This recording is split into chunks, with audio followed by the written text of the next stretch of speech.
Ya, kan si jawaban itu masuknya ke server. Oh, jawaban mahasiswa itu. Jadi yang ujian di jadwal ini, di waktu ini, misalkan waktu jam 7 ini kan tidak hanya satu kelas, banyak. Ya. Jadi tidak hanya satu prodi, jadi ada yang di akuntansi, ada yang di manajemen, di informatika, atau di psikologi. Masuk berbarengan. Ya. Kan kalau di apa teknologi drive ya, sekarang itu kan ada yang cloud. Kalau cloud kan kita tinggal sewa, tidak berbatas gitu. Kalau di sini kan masih pakai server. Di server itu seperti hard disk lah. Kan ada kapasitasnya tertentu, berapa tera gitu. Nah, jadi biasanya kalau pengalaman saya di perusahaan, jadi kalau misalkan tutup buku di tanggal biasanya closing itu transaksi tanggal akhir bulan itu harus masuk segera di tanggal 3 misalnya, bulan berikutnya. Biasanya cron job itu antrian. Jadi jangan sampai nanti begitu kita masukin misalkan jam 18.45 gitu, ngantri sampai jam 19 lebih gitu kan udah berakhir waktunya. Ya, nanti akhirnya gagal upload. Jadi diusahakan sesegera mungkin gitu. Meskipun waktunya leluasa 12 jam, ya tapi kita disiplin lah. Jadi maksimal jam 9 jam 10 gitu kita sudah upload. Terus ukuran filenya itu tidak melebihi dari 3 MB. Jadi kalau misalkan kalau misalkan PDF kan kecil kalau PDF. Kecuali kalau formatnya format gambar, format picture itu PNG, JPG itu agak besar. Ya, jadi kenapa harus PDF? Karena PDF itu ukuran filenya kecil. Itu untuk yang nomor 12 ya, dosen agar menyimpan file jawaban UTS mahasiswa. Biasanya begini, si dosen ini kan kalau menyimpan seperti saya misalkan ngajar 4 kelas, ya harus disimpan si memorinya bisa penuh gitu ya. Makanya diharapkan mahasiswa juga menyimpan. Jadi jangan sampai misalkan ada kasus Pak kok nilai saya belum keluar. Emang kamu nyerahinnya kapan? Kita udah upload belum? Pas dilihat kita gak punya, tapi kalau mahasiswa punya, ya buktinya itu bisa cepat. Jadi kebanyakan ada kasus-kasus seperti ini. Jadi rata-rata dosen tidak menyimpan gitu, terutama untuk yang dispensasi biasanya. Dispensasi kan ujian bisa nilai nggak keluar biasanya, ya. Nanti setelah bayar kan baru keluar kalau dosen itu diinput nilainya baru keluar. Ya. Tapi ujian keluar, dosen bisa meriksa. Nah, rata-rata kasusnya seperti ini. Jadi maksudnya dosen harus menyimpan file jawaban mahasiswa itu ada mahasiswa yang ujian lewat dispensasi, ya, tapi pas input nilai dosen nggak bisa gitu. Makanya si mahasiswa juga harus menyimpan. Dia bilang nanti, Pak saya sudah bayar, tolong masukin nilai. Oh jawabannya yang mana ya? Kan susah tuh dosen nyarinya. Nah, tuh mahasiswa langsung kirim ke dosen, Pak ini jawaban saya. Ini jangan sampai misalkan mengandalkan dosen. Jadi bukan hanya untuk mata kuliah saya saja ya, ini untuk yang lain juga. Ini rata-rata biasanya kalau yang sudah lewat semester gitu. Misalnya nanti di semester akhir begitu kita mau seminar atau mau sidang, ada nilai yang belum keluar. Ya, jadi kalau ada nilai yang belum keluar, itu segera hubungi dosennya. Jangan sampai nunggu dosennya lupa gitu, kan kasihan. Sekarang itu kan tidak seleluasa dulu. Kalau dulu misalkan kan misalkan dosen akuntansi biaya kan tidak hanya saya, ada yang lain. Misalkan si mahasiswa itu dosennya bukan saya, ke dosen yang lain misalkan. Oh nggak bisa ujian khusus kan. Misalkan dia nilainya belum keluar, atau nilainya mau perbaikan nggak bisa. Tinggal lapor ke Kaprodi, ya udah aja lewat saya aja, misalkan ujian khusus nggak bisa.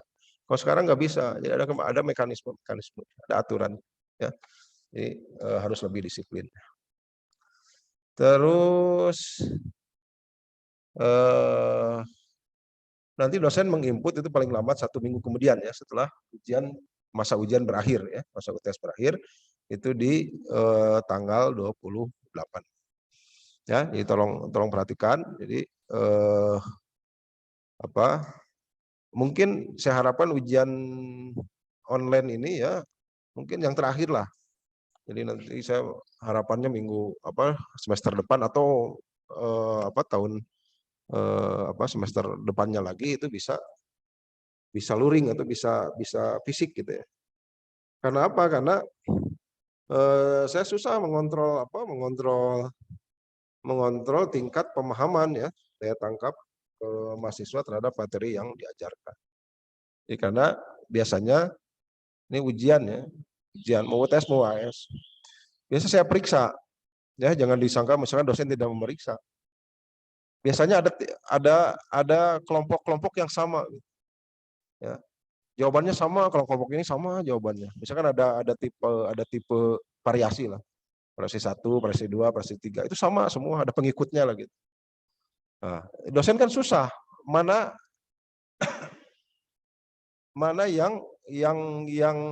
yang pertamanya gitu, yang aslinya yang mana? Kok sama jawabannya semua? Apakah dilihat tulisannya yang banyak coretan atau tulisan yang rapi? Saya susah, ya. Jadi saya harapkan ujian ini harus jujur lah, karena ini kan tidak bisa mengontrol. Waktunya lama, 12 jam, gitu. Misalkan kita santai aja nunggu orang lain selesai, langsung kita WA kan, jawabannya di set. Ya. Itu dosen bisa tahu. Kadang-kadang saya juga mikir, kan sering ada yang salah. Kan kalau saya ngajar kan hitungan semua ya, tidak ada yang teori. Jadi misalkan angka 4 seperti angka 2 gitu ya. Jadi misalkan kan ada jawaban itu, misalkan ada yang tulisannya jelek gitu. Nah, seperti itu 4 seperti 2 atau 6 seperti 8. Nah, padahal kalau misalkan kita mau sedikit berusaha, meskipun jawaban kita lihat dari orang lain, kita hitung lagi gitu. Karena hitungnya mudah. Cuma kalau dari awalnya salah gitu ya, kesannya salah semua, kok bisa sama gitu salah. Padahal itu kan. Ya, jadi sebetulnya kalau saya tidak masalah ya, kalau masalah nilai saya tidak masalah. Lihat aja lah nilai-nilai yang saya berikan, ada yang nilai yang kurang lah. Nah, yang penting kita mengerti gitu. Jadi selesai perkuliahan ini, ya, setiap mata kuliah lah, selesai mata kuliah harus ada mencek Sunda mah kudu anu nerap lah, ya sedikit pun, meskipun hanya sedikit. Kenapa? Karena si mata kuliah yang kita pelajari ini akan terbawa nanti setelah kita lulus. Ya, setelah kita lulus, apakah kita mau bekerja ya atau kita mau buka usaha sendiri ya, nanti itu akan terpakai. Jadi minimal saya mah prinsipnya nilai mah silakan saja, mau minta A, minta B gitu silakan saja, asal bisa mempertanggungjawabkan. Ya, jadi kalau misalkan mahasiswa nilainya A semua gitu, melamar kerja, wah ini pasti pinter, begitu dites nggak bisa gitu. Ya, jadi jangan sampai kejadian seperti itu. Kalau saya mah asal mengerti saja apa yang diajarkan oleh dosen, ya itu ada tingkat keberhasilan lah dosen memberikan materi pembelajaran. Nah, jadi kalau misalkan karena nanti pas aplikasi di masyarakat ya, mau baik kita bekerja maupun buka usaha sendiri, ya, kadang-kadang si ilmu yang kita pelajari itu nggak bisa diterapkan, gitu. Ya nggak bisa diterapkan karena kondisi di perkuliahan itu kondisi ideal, tapi kondisi nyatanya itu tidak ideal, gitu. Ya. Ya kita harus bisa berimprovisasi lah. Nanti kalau sudah lama gitu, kita kan biasanya kalau bekerja itu learning by doing lah. Kita lihat orang lain, belajar ke orang lain, tidak belajar ke buku. Nanti setelah mengerti, kita baca buku, yang dulu diajarkan tuh maksudnya ini gitu. Seperti itu, ya. Jadi orang itu bisa belajar karena melaksanakan ya, atau learning by doing, atau misalkan kita kuliah gitu. Nah, itu ada dua cara. Makanya si sistem perkuliahan sekarang, ya kurikulumnya ada yang namanya magang, ya. Jadi kalau kita punya kesempatan, ya ada perusahaan yang menerima kita magang, mending diambil magang. Ya, magang itu kan setelah kita menempuh 100 SKS, kita boleh mengambil mata kuliah magang. Magang selama 6 bulan. Itu setara dengan 20 SKS, kita nggak usah kuliah, magang. Asal ada perusahaan yang mau menerima. Ya, nanti biasanya kampus juga, universitas, itu bekerja sama dengan perusahaan. Nanti tinggal bertanya ke bagian ke prodi, ya, mana yang perusahaan yang sudah bekerja sama. Kenapa? Karena disitulah, ya, ilmu kita akan diterapkan. Jadi kita akan belajar dari sisi teoritis dengan sisi aplikasi. Ya, jadi si penerapannya seperti apa? Nah, itu didapatnya dari magang. Makanya kalau di SMK ada namanya pendidikan sistem ganda, ya. Di SEMEA misalkan SMK, ya, dia harus magang di perusahaan, ya, mau SMK teknik, mau SMK ekonomi, mau apa, ya, karena ada yang namanya magang. Ya, supaya apa? Supaya si lulusan itu siap pakai. Ya, jadi kebanyakan perusahaan itu, ya, lebih untuk yang pekerjaan klerikal lah. Jadi kalau di ekonomi itu ada klerikal, ya. Klerikal itu administrasi. Itu biasanya ngambil lulusan SMK. Karena SMK itu sudah teruji gitu. Dia ada pendidikan sistem ganda, ada di sekolahnya, ada di industrinya gitu, ya. Ya, ada di sekolah, ada di industri. Nah, sekarang diterapkan di pendidikan tinggi seperti itu. Jadi ada kuliahnya di kampus, ada di industri. Jadi supaya apa? Supaya si mahasiswa itu diperkenalkan dengan dunia industrinya, baik industri manufaktur, industri jasa. Nah, jadi sebetulnya si kuliah itu hanya jembatan saja. Jadi jembatan merubah mindset. Jadi sebetulnya si otak kita itu tidak berbatas kapasitasnya. Dia mau dicekokin ilmu apapun, itu kalau misalkan diaplikasikan itu mudah diingat. Ya, seperti itu. Itu yang pertama, pengumuman, ya, jadi tolong disiapkan. Jadi jangan lupa nama dan NIM, ya, nama dan kalau bisa sama kelasnya. Saya suka lupa tuh kalau ini. Tapi biasanya kalau di online itu satu kelompok. Jadi nama dengan NIM. Jadi tolong si NIM-nya juga dicantumkan. Sering ada yang lupa nulis NIM. Nah, sekarang ke review materi.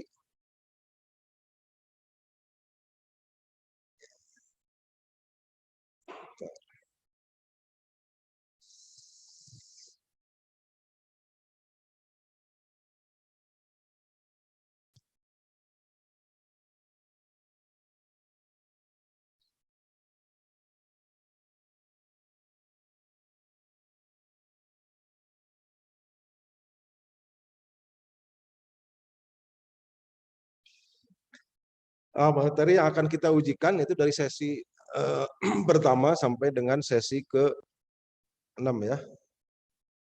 Ini yang pertama itu pengertian, ya, pengertian. Ini silakan dibaca saja. Ya. Ini sesi kedua itu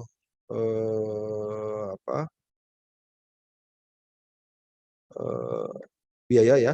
Jadi ada harga pokok berdasarkan produk, ada berdasarkan departemen, berdasarkan perilakunya. Si biaya itu diklasifikasikan berdasarkan produk, berdasarkan departemen, berdasarkan perilaku, berdasarkan periode akuntansi, dan berdasarkan fungsi atau jenis kegiatan fungsional.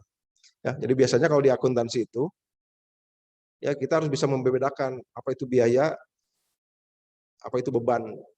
Ya. Beban itu expense, ya. Kalau biaya itu cost. Nah, biaya itu biasanya munculnya ada di neraca biaya itu. Ya, jadi biaya itu belum terjadi. Kalau beban itu sudah terjadi. Jadi kalau laporan laba rugi ada pendapatan dikurangi beban. Jadi total pendapatan dikurangi dengan total beban, ya, total expense. Nah, kalau biaya itu seperti biaya dibayar di muka, ya, belum menjadi beban, masih biaya. Makanya biaya itu munculnya ada di neraca. Ya. Kalau beban itu ada di laporan laba rugi. Ya. Jadi tolong di karena di semester 2 kita sudah belajar laporan keuangan kan, laporan keuangan ada laporan laba rugi, ada neraca, ada laporan perubahan ekuitas, ada laporan arus kas. Ya. Nah, itulah yang sebetulnya tidak hanya yang harus mengambil konsentrasi manajemen keuangan yang harus mengerti semua, karena kita itu nanti kan akan dihadapkan dengan kondisi ini. Ya. Baik itu di dalam pekerjaan maupun apalagi kalau kita buka usaha sendiri. Ya. Jadi laporan keuangan ini memang harus dikuasai. Sebetulnya sekarang itu tidak usah menguasai, asal mengerti lah. Jadi kita beli sistem ya, misalkan sistem akuntansi, tapi kita tahu kan, mengerti karena pernah belajar akuntansi, tinggal masukin aja. Ya. Pasti kan ada SOP-nya lah, tutorialnya. Oh, sekarang mudah didapat sistem akuntansi. Misalkan sistem akuntansi persediaan, ya. Kalau misalkan kita ingin jualan online ya, jualan online misalnya. Pakailah sistem akuntansi. Ada yang gratis, ya. Yang gratis itu dari POS, POS, point of sales. Jadi point of sales itu di sana ada penjualannya, ada juga biayanya. Ya. Itu ada yang gratis, tapi gratis itu si menunya terbatas gitu. Ya, kalau berbayar itu sebetulnya yang berbayar itu untuk sewa cloud biasanya. Sewa cloud murah. Nanti kan sekarang belum terpikirkan, kecuali kalau sekarang sudah ada bisnis kecil-kecilan. Kalau nanti mah kan setelah misalkan 2 tahun lagi kita lulus, itu sudah teknologi sudah berkembang. Kalau dulu beli program akuntansi itu program penjualan pergudangan tuh mahal, soalnya murah. Bahkan ada yang gratis, ya, gratis. Tinggal kita berlangganan aja, misalkan 1 bulan 100.000 berlangganan. Untuk apa? Karena kan itu keamanan. Kalau kita misalkan bikin sistem beli sistem sendiri ya, bisa sendiri tidak lewat cloud. Nah, kita harus beli server gitu. Ya. Harus memaintain server kan, kalau dengan yang sudah ada ya, dengan yang sudah ada mereka yang memelihara. Jadi contoh seperti inilah. Dulu kalau kita pesan taksi ya, kita telepon kan ke operator taksi Bluebird misalnya. Misalkan Bapak posisi di mana? Oh, saya di Ciwastra. Sebentar Pak, saya cek dulu armada kita yang dekat dengan Bapak. Kan dia nyari lagi gitu kan lewat radionya. Oh, ada Pak, misalkan posisi ada di Margahayu sebentar lagi. Nah, itu kan masih manual sebetulnya. Meskipun dia sudah pakai teknologi tapi masih manual. Coba sekarang kalau kita pesen Grab ya, atau Gokar gitu, atau Gojek gitu. Bayangkan kalau memakai operator, harus berapa ribu operator, ya. Itulah usaha masa depan itu seperti itu. Tidak usah membeli armada, investasi nggak usah. Bluebird itu saya pernah bahas di tahun berapa ya, 2019 atau 2018, pas pertama munculnya taksi online, ya 2017-18. Saya pernah bahas di kuliah, ya karena biasa saya kan mengedepankan isu-isu yang terkini. Dari laba triliunan lah, satuannya triliun, nolnya ada triliun, nol ada berapa coba? 1 triliun nolnya ada berapa? Kan banyak gitu. Ya.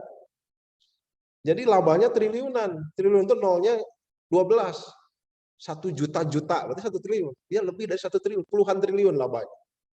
Itu grupnya Bluebird. Ya, grupnya Bluebird. Begitu masuk ojek online belum terasa tuh. Tapi pas masuk taksi online gitu, baru turun gitu. Sampai ke titik tahun pertama masuk itu dia sampai di 200 miliar labanya. Ya. Sekarang itu mungkin puluhan miliar atau berapa. Itu karena teknologi. Ya. Jadi bagaimana sih teknologi, satu teknologi, kedua perilaku. Ya. Jadi kalau kita bisnis, lihat ya perilaku. Perilaku siapa? Perilaku konsumen. Ya, konsumen sekarang itu kan generasinya beda dengan perilaku misalkan zaman saya dulu. Kita terbiasa gitu capek-capek jalan ke depan dari komplek ke depan gitu. Untuk naik angkot kan biasa. Ya. Terus jalan ke pangkalan ojek sudah biasa. Tapi kalau generasi sekarang, generasi malas. Ya. Kalau dulu misalkan di Nokia itu ada dunia di dalam genggaman. Sekarang kan dunia dalam genggaman, mau apa aja di sini. Ya, dari handphone. Sekarang itu orang pingin mudah ya. Orang pingin cepat dan orang pingin kepastian. Ya. Jadi pingin pasti. Jadi tidak hanya pacaran aja butuh kepastian, tapi bisnis juga butuh kepastian. Kan? Kalau dulu mah kita bawa uang 20.000 naik taksi. Kita melototin ini si argonya kan, udah 19.000 terus macet. 20.000 Pak, mas, misalkan mas, udah berhenti sini, uangnya cuma 20.000. Sekarang mah belum berangkat, ongkosnya kita sudah tahu. Ya, itulah karena si bisnis itu butuh kepastian. Kepastian itu terkait dengan apa? Dengan trust, dengan kepercayaan. Jadi bisnis itu bangunlah kepercayaan. Kepercayaan dari siapa? Dari pemilik, ya, dari supplier, dari konsumen, dan dari masyarakat. Orang sekarang kan banyak pilihan, ya, banyak pilihan. Mau pilih Grab, misalkan kalau Grab Food, ya, misalkan kalau mau Shopee Food, sekarang banyak pilihan. Nah, kita yang harus memilih. Nah, kenapa kita harus capek-capek misalkan belajar akuntansi? Karena meskipun penjualannya digital, tapi pencatatan kan tetap saja pakai teori akuntansi. Gitu. Meskipun nantinya dikemas dengan teknologi lagi, ya, kita tinggal masukin angka mereka yang si komputer yang mengolah, ya itu lain soal. Ya. Jadi supaya kita bisa ngambil keputusan, oh kenapa saya labanya segini, oh ternyata biaya bahan bakunya terlalu tinggi. Jadi kita bisa ngecek tuh, jadi bisa mentrace ya, trace itu menelusuri. Jadi menelusuri penyebab, misalkan kenapa sih keuntungan kita itu sedikit, rendah keuntungan kita. Oh karena ini, karena biaya bahan bakunya tinggi. Jadi kita nanti bisa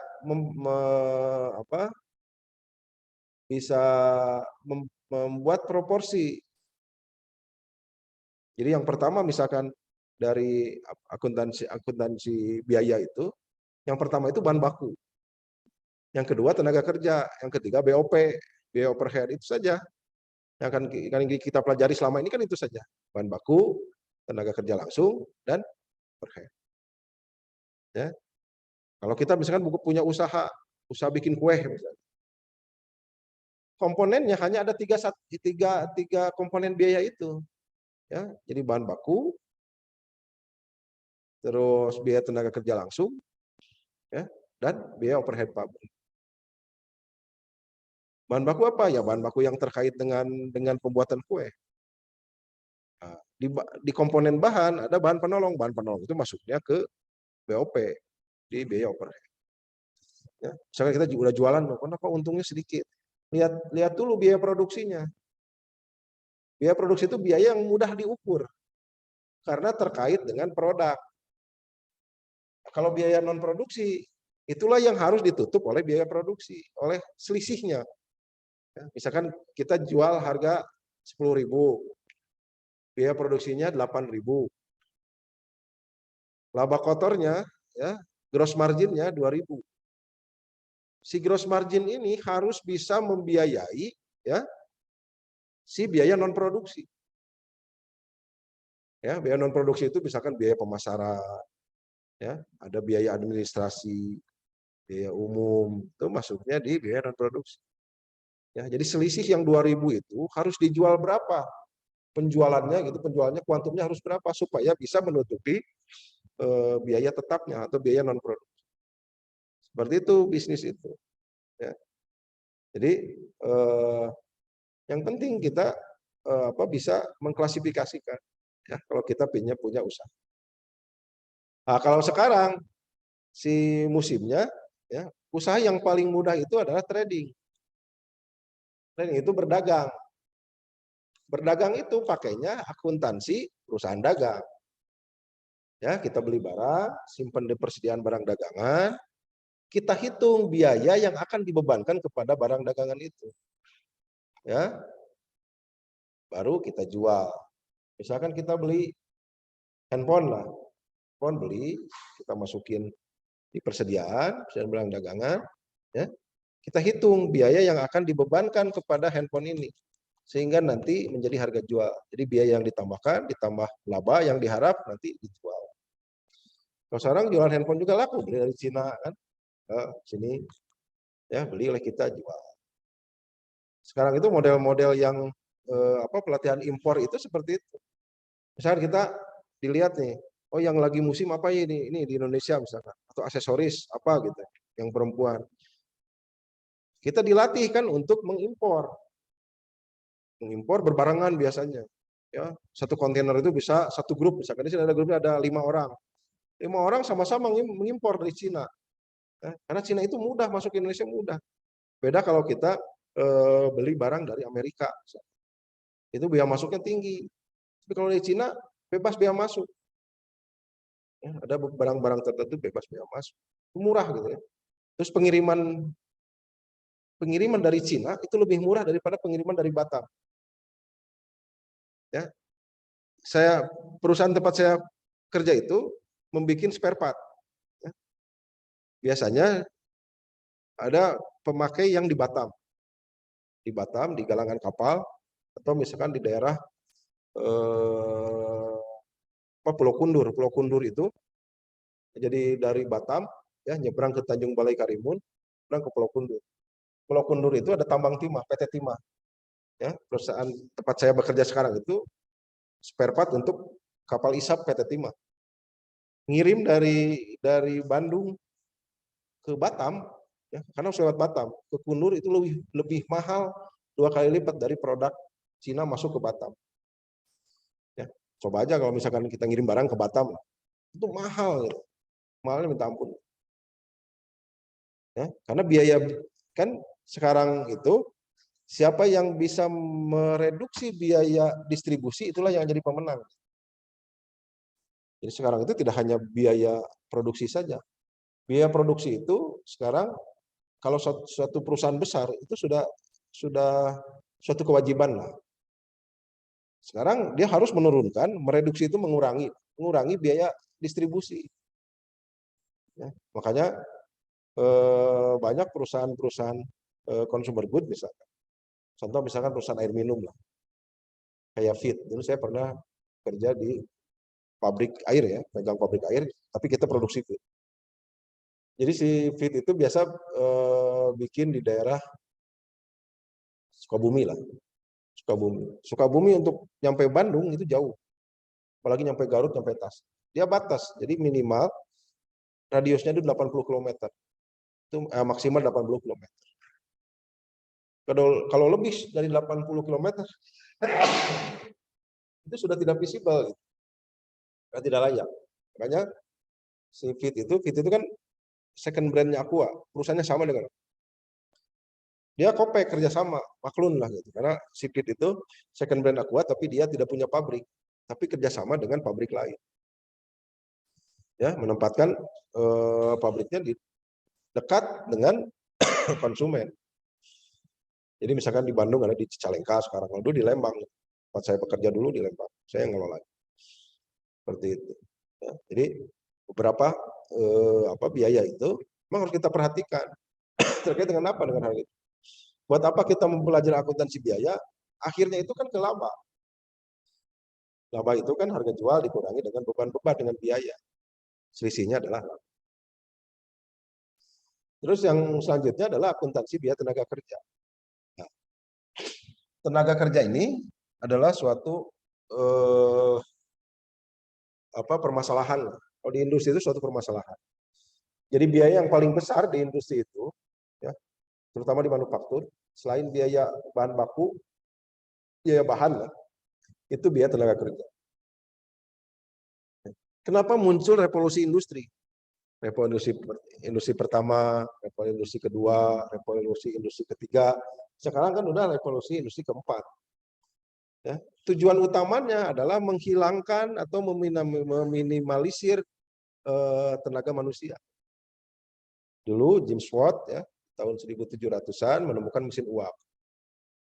Ya, dengan mesin uap yang jadi korban apa? Tenaga kerja. Ya, yang jadi beban pemerintah waktu itu apa? Pengangguran. Ya, karena asalnya semua dikerjakan oleh tangan, ya, handmade. Sekarang dengan adanya mesin uap, ya, itu digantikan dengan peran mesin uap.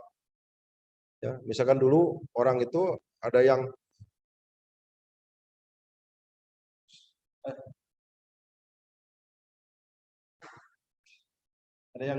kirim barang itu pakai gas,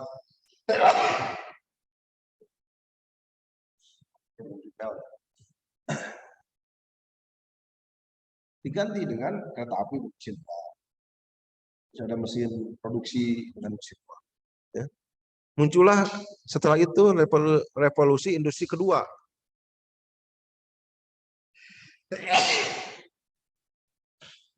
Revolusi industri kedua itu ditemukannya listrik. Ya.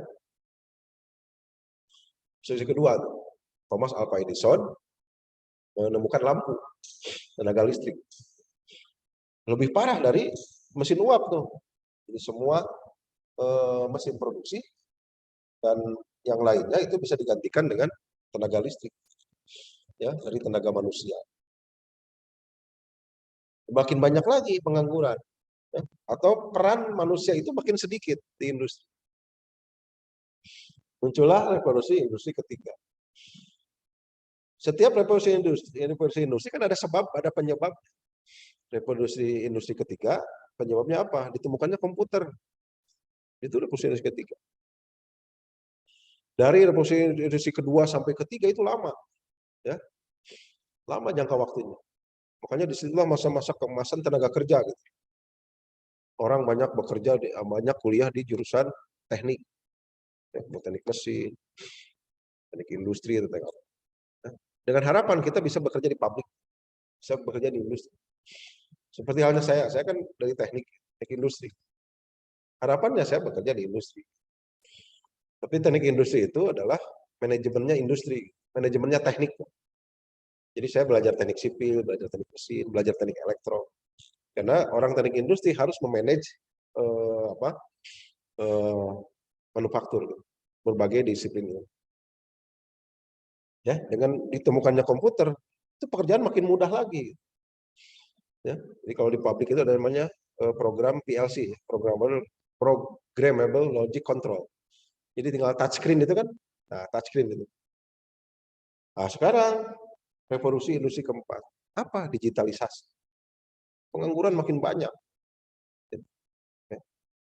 Sekarang tenaga penagihan itu sudah tidak ada.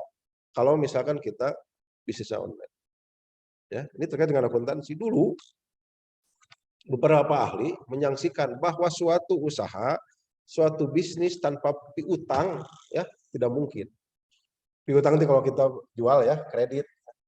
Jadi orang berhutang kepada kita. Nanti kita tagih gitu. Dulu itu para ahli menyebutkan bisnis tanpa piutang itu tidak mungkin. Tapi sekarang mungkin.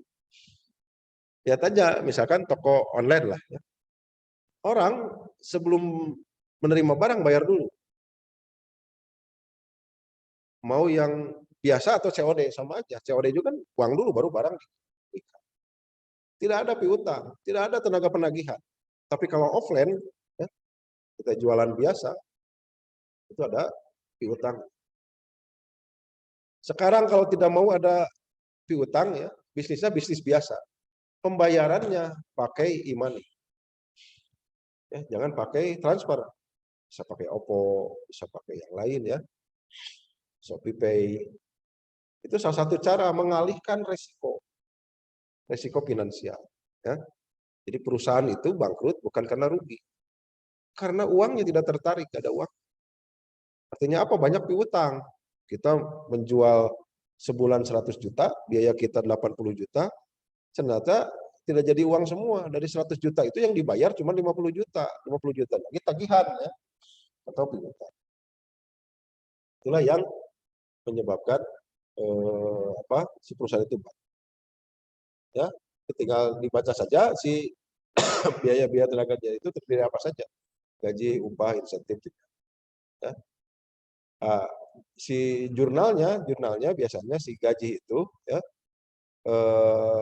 beban, jadi beban gaji dan upah, beban personalia pada gaji dan upah, pada hutang gaji. Nanti setelah pembayaran payroll, biasanya kan perusahaan sekarang tuh payroll nggak kayak dulu gajian tuh pakai amplop, sekarang nggak, tinggal ngambil aja di bank. Nah, nanti hutangnya yang didebit, hutang pada kasnya berkurang. Sekarang overhead itu kenapa harus ada tarif ya, saya jelaskan. Biaya overhead pabrik itu banyak ya, tidak hanya satu. Dari mulai bahan penolong, tenaga kerja tidak langsung, ada biaya energi listrik ya, biaya air, biaya penyusutan mesin, penyusutan bangunan ya, biaya kantor administrasi pabrik ya, itu masuk biaya overhead. Kenapa harus pakai tarif? Karena dari akun-akun biaya overhead itu ada yang biaya langsung, ada yang biaya tidak langsung. Biaya langsung itu bisa diketahui pada saat transaksi, misalkan bahan penolong. Satu produk ini misalkan membutuhkan kawatlah 10 atau paku 10. Kalau kita produksi 10 meja ya, kita membutuhkan paku 100. Biayanya misalkan kalau 1.000 100.000. Coba bayangkan biaya listrik. Ya, biaya listrik itu baru ketahuan pada saat PLN mengeluarkan tagihan. Ya, pada saat menggunakan tagihan. Kan kita tidak tahu. Makanya dibuat tarif. Ya. Jadi kita buat perkiraan dulu. Biaya overhead itu perkiraannya biaya listrik kira-kira sekian, biaya pemeliharaan sekian, biaya itu sekian. Produknya berapa? Kalau ke unit produksi. Oh, produknya misalkan satu bulan itu 1 juta pieces. Ya, estimasi biaya overheadnya 100 juta. Oh, berarti tarifnya adalah 100. Ini tarif. Untuk apa? Untuk nanti, karena si akuntansi biaya itu harus real time, ya. Jadi setiap produksi selesai, itu harga pokoknya harus keluar. Oke. Jadi kan si listrik atau yang lain itu baru ketahuan, biaya overhead yang lain itu baru ketahuan pada akhir periode. Ya, listrik, air ketahuannya pada akhir periode. Sementara harga pokok begitu selesai itu harus sudah dihitung harga pokoknya. Masa kita tidak membuatkan biaya overhead pabrik, kan di sini ada biaya bahan baku kan, biaya bahan baku, biaya produksi itu, biaya tenaga kerja langsung, dan biaya overhead pabrik. Kalau ini bisa ketahuan langsung. Misalkan 1 unit biaya bahan bakunya 1.000, 2 unit 2.000, 3 unit 3.000. Tenaga kerja langsung gampang ya, karena berhubungan dengan produksi. Misalkan 1 orang dalam 1 jam menghasilkan 1.000 atau upahnya sekian misalnya. Bisa ketahuan dia bekerja berapa jam atau menghasilkan berapa unit dikali upahnya. Kalau BOP, nah BOP susah karena harus ada biaya yang nunggu di akhir bulan. Sementara produk 2 jam sekali keluar, 3 jam sekali keluar, atau misalkan 1 hari sekali keluar gitu. Nah, makanya digunakanlah tarif. Ya, kalau berdasarkan unit produksi tarifnya itu, perhitungan tarifnya itu. Kalau berdasarkan jam kerja tarifnya itu. Kalau jam mesin tarifnya itu. Ya, gitu. Bagaimana cara menentukan dasar penentuan tarif? Dilihat dominannya si perusahaan si produksi. Ya. Kalau dominan di jam kerja ya masukin aja ke jam kerja, ya jam kerja langsung. Nah, tapi si estimasinya sama. Estimasi. Jadi ini bisa real time, BOP-nya sudah ada. Nah, yang dinamakan biaya produksi atau harga pokok produksi. Nah, pada akhir periode si BOP ini harus di-adjustment, harus disesuaikan. Kenapa di akhir periode ada biaya sesungguhnya? BOP yang ditetapkan di awal itu, yang ini yang pakai tarif itu namanya BOP yang dibebankan. Ya, namanya BOP yang dibebankan. Nanti pada akhir periode pasti ada BOP sesungguhnya.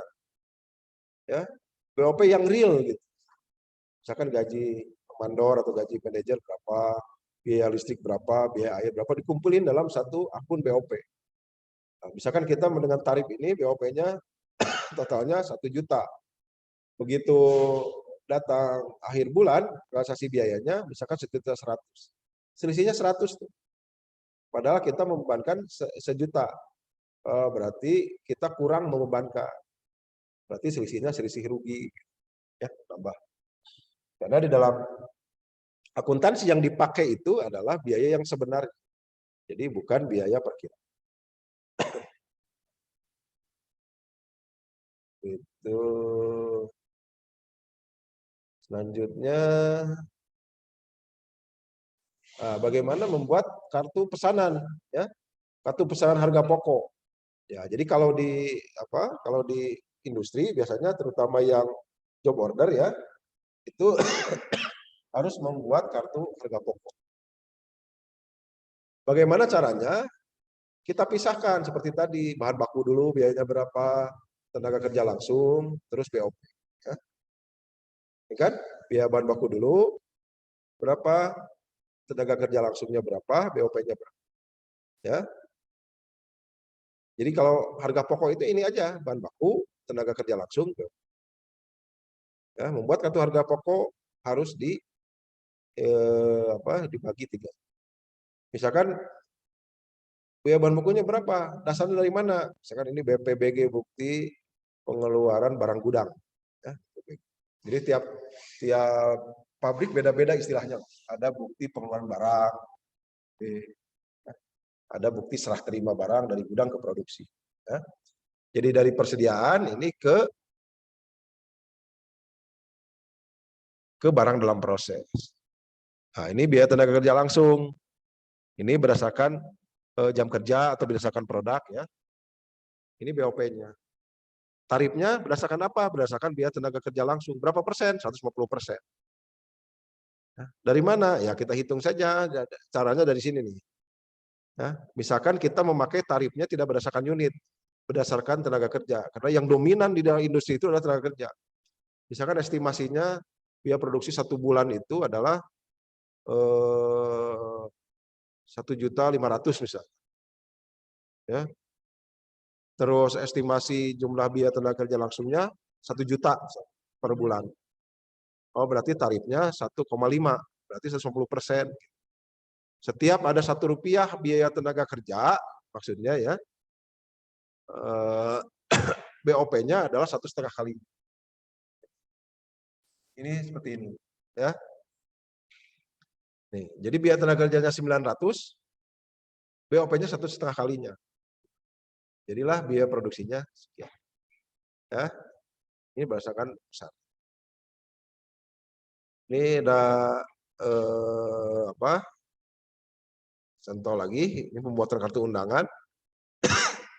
Ini kartu harga pokok, ini bahan bakunya sekian, ya. Ini jumlah pesanannya 20.000, harga jualnya 20 juta. Ya. Ini bahan bakunya sekian, ini biaya tenaga kerja langsungnya sekian, BOP-nya sekian. Ya, ini harga pokoknya.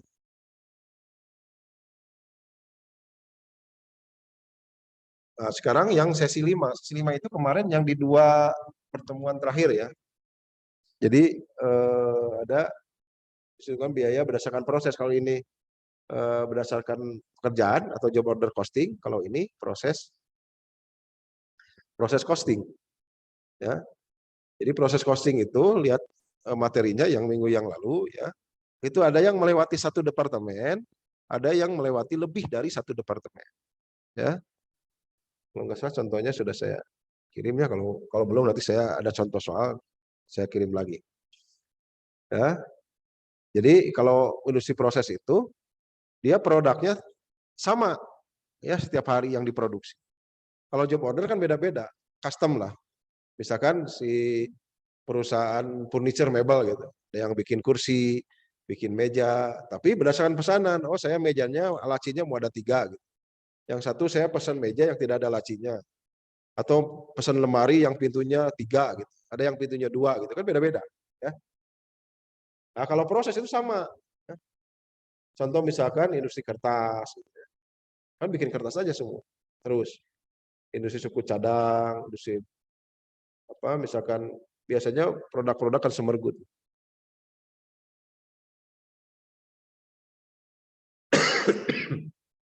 Nah, ini alur prosesnya ya. Di alur prosesnya apa? Ini kan ada bahan baku, ada tenaga kerja, ada overhead. Oke. Kalau bahan baku dengan tenaga kerja langsung, itu bisa dijurnal langsung dengan BDP. Ya, jadi kalau bahan baku asal dari persediaan, jadi BDP ini debitnya BDP biaya bahan baku ya, biaya bahan baku pada persediaan. Ya, persediaan. Nah, terus yang apa yang yang tenaga kerja langsung juga sama ya, debitnya BDP biaya tenaga kerja langsung ya pada persediaan pada apa gaji ya, pada gaji dan upah pada, ya, gaji ya. Nah, sekarang BOP.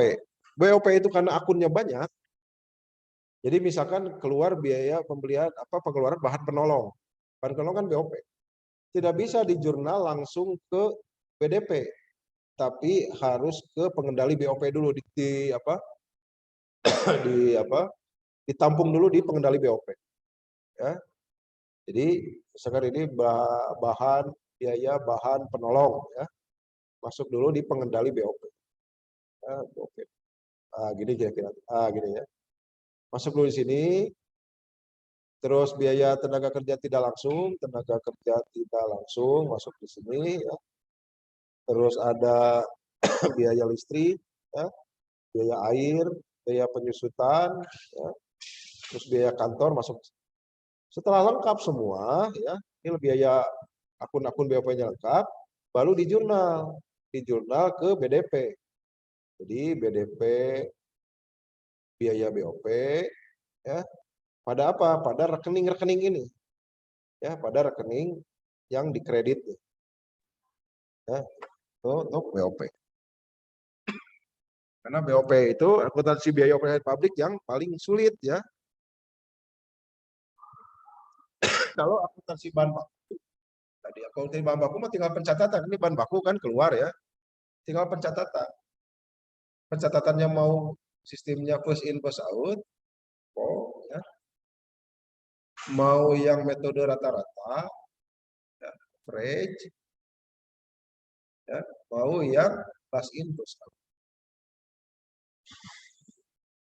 Nah, metode-metode ini ya hanya metode pencatatan. Ya, jadi bukan metode bisa saja metode pengambilan bahannya tidak seperti first in first out. Contoh misalnya, ya, si barang itu masuk ke gudang. Ini yang pertama, misalnya. Ini gudangnya seperti ini. Gudang, misalnya. Ini pintunya. Barang yang pertama masuk, ya, ini pasti disimpannya di sini. Misalnya ini barangnya kotak-kotak gitu, ya. Ini barang yang terakhir masuk, ya, biasanya di sini. Ini barang yang terakhir masuk.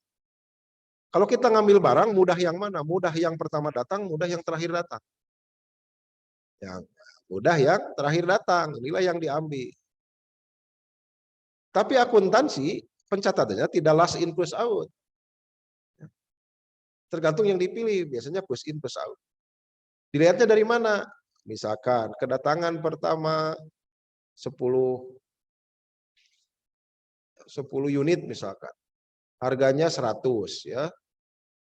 Kedatangan tanggal 2 200 unit, harganya 90 misalkan.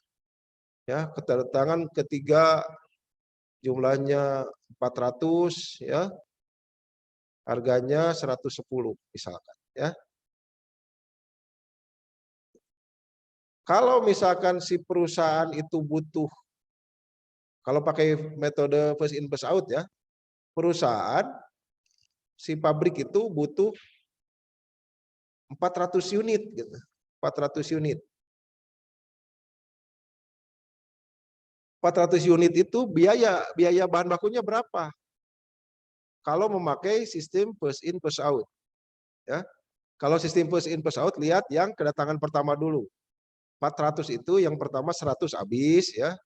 Jadi 100 dikali 100, 10.000 ya. 10.000 ini 100. Terus ini 100 ya. Butuhnya kan dia 400 ya. Terus masih kurang kan?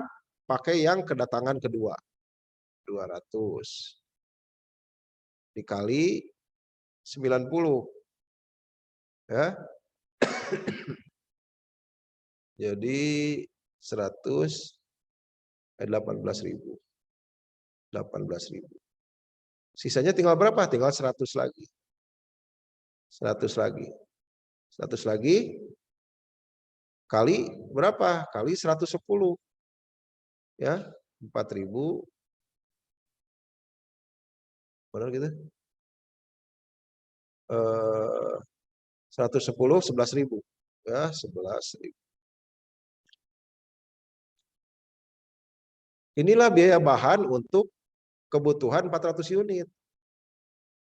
Ya, ini 29, 39.000. 39 itu yang memakai metode first in first out. Barangnya ngambil sesuai first in first out nggak usah. Misalkanlah kita ngambil 100 harus ada ini dulu diambil. Yang mudah aja, yang gampang. Yang gampang kalau menyusunnya tidak first in first out, ya ambil aja yang terakhir masuk gitu, keluarin. Ya. Nah, sekarang bagaimana kalau memakai metode average? Ya, memakai average.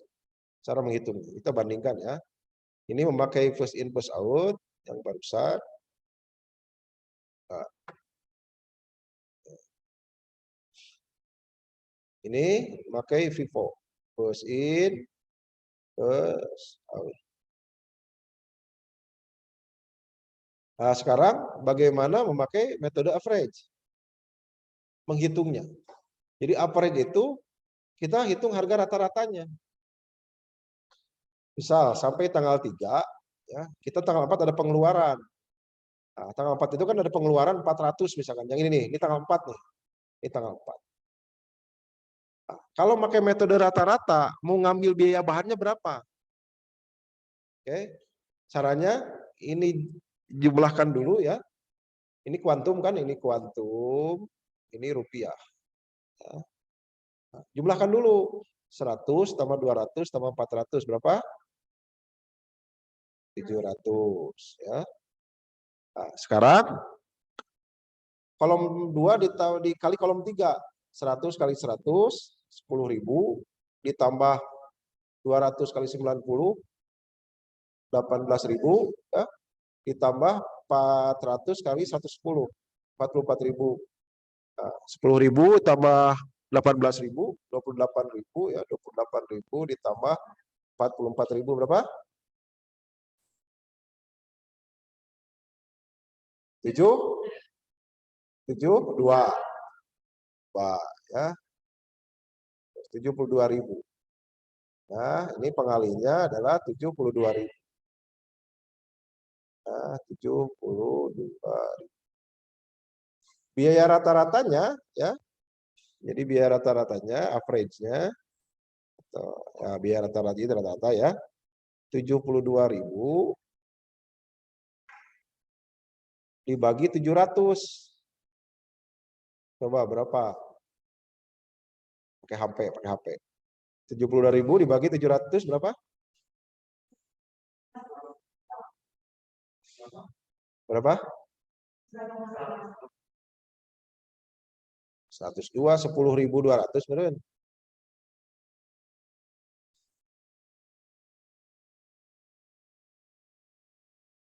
Ini coret ya.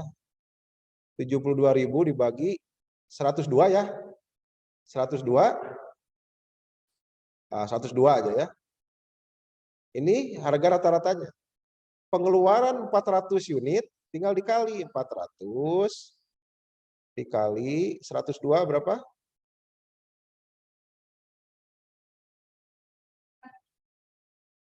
4800. Oke. Oh, ini dengan average. Tadi dengan Vivo 39.000 biayanya. Biaya bahan untuk 400 ya. Sekarang dengan average adalah 4800. Beda kan? Sekarang yang terakhir misalkan dihitung pakai last in first out ya. Nah, kalau last in first out hapuslah ya. Nah, sekarang memakai last in first out.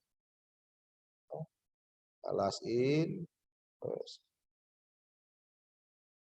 Butuhnya berapa? 400. Ya, langsung aja dari kedatangan terakhir, harga terakhir. Ya, berarti ini kan udah 400 sudah book nih.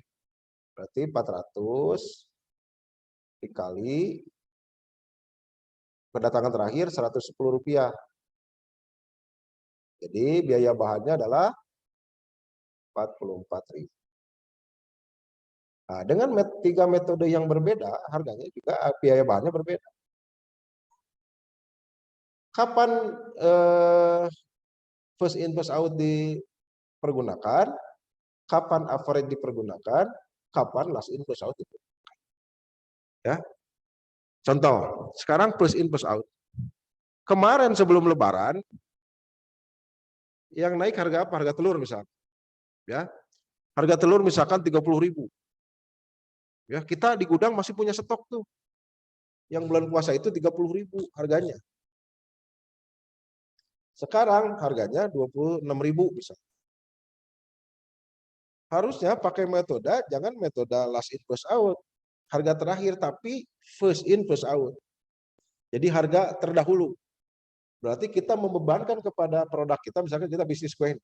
Membebankan kepada produk kita itu, kalau ngambil bahan, telur misalkan, pakailah harga yang pertama dulu. Karena stoknya masih ada, stok yang 30.000.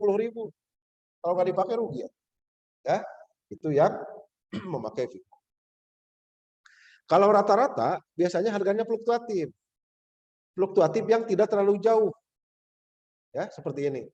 Ini 190, 110. Pakailah metode rata-rata. Ya. Nah, kalau last in first out, sebaliknya dari tadi. Kita punya stok sebelum bulan puasa itu, sebelum mendekati Lebaran, punya stok. Misalkan gula itu atau telur, banyak stok yang harganya misalkan masih 25.000. Sekarang harganya 30.000. Kalau kita memakai Vivo, kita rugi. Ruginya apa? Meskipun kita beli 25.000, ya, kita pakai, kita nggak bisa beli lagi. Sekarang belinya 30.000. Makanya pakai yang last in first out. Ya. Yang terakhir masuk, berarti harga terakhir itu sekarang 30.000. Meskipun kita punya stok yang 25.000, membebankan kepada produk itu harga yang terakhir. Itu, ya. Nah, ini di ujian ada nih. Ya. Mudah. Jadi dari dasar dulu. Ini kan ini akuntansi dasar nih, akuntansi bahan baku dasar. Jadi bagaimana cara menilai biaya, menilai persediaan, ya. Jadi first in first out atau last in first out itu bukan cara ngambil barangnya, tapi cara pembebanan biaya bahan, ya. Kan bisa dibuktikan ini. Ya. Jadi teori itu kita harus bisa mengaplikasikannya. Diaplikasikan untuk apa? Untuk kondisi seperti apa? Ya. Jadi teori itu adalah kumpulan dari kejadian, dari pengalaman. Kita kan tahunya sudah jadi, oh last in first out, yang pertama, yang terakhir masuk, pertama keluar biayanya. Tapi kita tidak tahu kapan dipergunakan last in first out, kapan dipergunakan average, kapan dipergunakan last in first out. Ya, karena tidak mungkin ada teori ini kalau tidak ada aplikasinya. Ya, tidak ada aplikasi. Seperti misalkan volume barang yang dimasukkan ke dalam suatu air, ya, itu akan keluar, ya, akan berpindah, volumenya sama dengan barang yang masuk, misalkan seperti itulah. Ya, misalkan teori apa Archimedes seperti itu. Tapi kan mereka itu membuat teori itu pasti ada uji cobanya, ada pengalamannya. Ya. Jadi kalau misalkan belum ada pengalaman, masih hipotesis, masih praduga, diduga. Kan diduga berpengaruh. Kita membuat penelitian kan, menduga bahwa harga bahan itu berpengaruh terhadap minat beli atau daya minat beli masyarakat. Kan diduga. Ya. Ada enggak misalkan kondisi-kondisi pengecualian? Ada. Apa? Bahan pokok seperti minyak goreng gitu. Dulu orang berburu beli minyak goreng, ya, karena murah gitu. Ada operasi pasar bisa. Aduh, ada subsidi. Sekarang naik, tetap ada dibeli minyak goreng, ya. Memang di rumah gitu sekarang goreng kerupuk pakai pasir kan enggak, tetap aja pakai minyak goreng. Seperti gas, kalau dulu kan orang itu pakai minyak tanah karena ada alternatif, sekarang nggak ada alternatif. Terus aja. Makanya bahan pokok itu biasanya tidak berlaku teori sensitivitas. Ya, misalkan si permintaan atau harga sensitif terhadap permintaan. Itu hanya sementara. Ya. Orang butuh beras gitu, butuh makan nasi. Mau harga berapapun pasti dibeli. Nah, itulah perusahaan si negara itu harus mengontrol itu. Gitu. Harus mengontrol seperti itu. Jadi jangan sampai kan kalau si teori ekonomi, kalau supply-nya turun, demand-nya naik, harga tinggi. Ya, jadi kita harus ada di titik equilibrium, ya. Belajar ekonomi kan, ekonomi makro atau mikro makro. Jadi ada titik kesetimbangan, artinya apa? Permintaan dengan penawaran itu sama. Seperti sekarang, kenapa pemerintah melarang mengekspor minyak goreng? Karena takutnya suplainya berkurang di dalam negeri. Suplainya lebih rendah daripada demand-nya. Ya, itu berlaku teori ekonomi. Jadi demand yang melebihi dari suplai, ya, artinya barangnya langka, harganya jadi naik. Nah, pengusaha itu kan mempermainkan itu. Ya, jadi tidak bisa kalau sekarang, tidak bisa misalkan pemerintah memproteksi karena ada perdagangan bebas, tapi hanya melarang, menghimbau. Larang karena si negara itu bertanggung jawab gitu. Kalau di ekonomi Islam, ya, di ekonomi Islam itu sudah dari dulu, dari zaman Rasul itu si harga itu diserahkan kepada mekanisme pasar. Gitu ya, diserahkan tidak kepada mekanisme, tergantung pasar, tapi si negara harus mengontrol. Rasul mengontrol kebijakan moneter lah. Karena dulu ada dua mata uang. Ya, ada dua mata uang di Madinah itu. Ada mata uang dinar dan dirham. Ya, dinar dan dirham itu bukan mata uang orang Islam. Ya, jadi kita berniaga, ya. Nabi Muhammad itu, ya Rasulullah orang Madinah itu berniaga dengan berjual beli, bertransaksi dengan Romawi itu mata uangnya emas. Ya, terus bertransaksi dengan apa? Dengan Persia mata uangnya perak. Dinamakanlah ini dinar, ini dirham. Artinya apa? Artinya Islam itu, ya, itu harus bertransaksi dengan mata uang yang berlaku, yang diakui. Jangan kita bawa-bawa koin emas gitu, beli ke warung, meser minyak 1 kilo di artosna, pakai dinar. Ini sunnah Rasul, nggak bisa. Harus pakai mata uang yang berlaku, makanya pakai uang rupiah. Gitu kan. Seperti itu. Padahal orang Romawi itu agamanya apa? Nasrani. Orang Persia agamanya apa? Majusi. Jadi tidak ada larangan di dalam Islam itu untuk berniaga. Muamalah itu tidak dibatasi. Kalau masalah masalah ibadah mah itu mah beda lah. Karena lakum dinukum waliyadin itu kan. Jadi orang jangan sampai, terutama sekarang jangan terpedaya oleh ajaran-ajaran yang kalau dibilang pemerintah mah radikal. Ya. Karena banyak orang yang tidak mengerti. Ya. Banyak yang orang tidak mengerti. Dulu orang Islam itu, ya, di Madinah itu kan ada Islam, ada Yahudi, ada Nasrani, ada Majusi. Satu kota lah gitu, bertetangga gitu. Kalau orang Islam yang beragama Islam ditarik zakat, ya, dia harus bayar zakat. Tapi kalau di luar Islam itu harus ditarik jizyah, harus membayar jizyah. Jadi jizyah itu uang keamanan lah. Jadi bahwa orang di luar Islam dilindungi. Ya, artinya tidak ada gitu orang yang bakar gereja, bakar masjid, itu nggak ada. Kenapa? Karena prinsipnya, kenapa ada teori ekonomi itu? Karena ekonomi itu tidak bisa eksklusif gitu. Wah, kita sesama orang Islam harus bertransaksi dengan dinar dirham, nggak bisa. Karena dulunya dinar dirham itu bukan mata uang umat Islam. Ya, Islam pernah mengeluarkan mata uang namanya fulus. Fulus itu mata uang nggak laku, makanya dihilangkan. Ya ada dinar, ada dirham. Sekarang juga sama. Kita misalkan pergi ke Amerika harus pakai US dollar. Nggak bisa pakai rupiah, nggak diakui. Gitu. Kita ke Singapura aja nggak bisa pakai rupiah, gitu, pakai dolar Singapura. Seperti itu, ya. Nah, ini apa hubungannya dengan akuntansi? Bahwa akuntansi itu harus memakai satuan moneter dengan currency yang sama, mata uang yang sama. Jangan beda-beda mata uang. Ya. Seperti ini satuan uang nih. Ya. Unit ini hanya permintaan, tapi harus ada rupiah. Ya.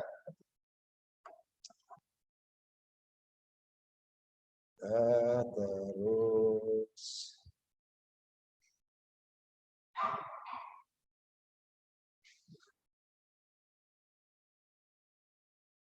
nah, ini biaya proses lagi. Jadi biaya proses misalkan ada sisa, ya. Kalau tadi tidak ada sisa, ya, biaya prosesnya tidak sisa, pesanan. Sekarang biaya proses itu yang ada sisa, ya, seperti ini.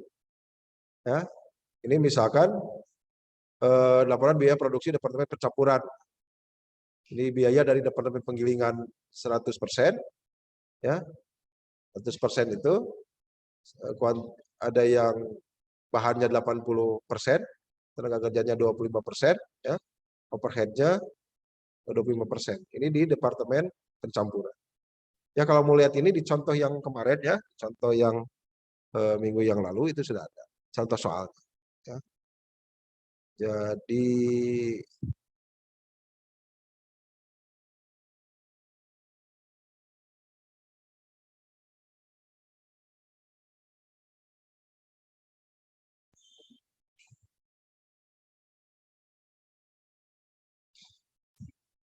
ya, ini unit transfer dari Departemen Penggilingan, ya, unit yang ditambahkan ke produksi. Ya, ini 4.000 liter, ini 8.000 liter. Ya, terus yang sisanya ditransfer ke Departemen Pengalengan adalah 11.600. Berarti ini itu 11 bukan 1.600 nih, 11.600 ya. Nah, 11.600. Nah, terus unit dalam proses persediaan akhir adalah 2.000. Ya, di persediaan akhirnya. Nah, di persediaan akhir itu dengan komposisi seperti ini. Bahan 80%, tenaga kerja 25%, overhead 25%, ya. Itu biaya yang dipertanggungjawabkan, ya, di Departemen Penggilingan 1.600 ya. Ini 1.600 kan bukan 1.600, enggak ada 1.600 ini ya. Jadi 11.600 karena kalau lihat sini unit yang ditransfer ke Departemen Pengalengan. Berarti yang selesai di Departemen Pencampuran. Ya. Oh, dari Departemen Penggilingan terus ya.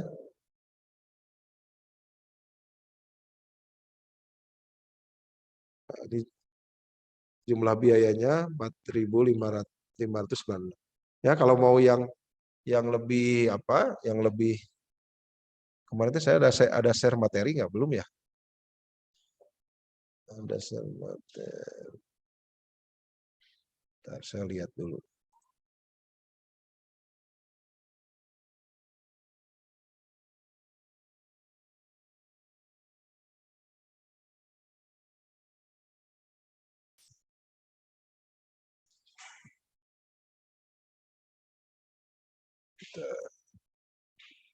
Berarti yang di sesi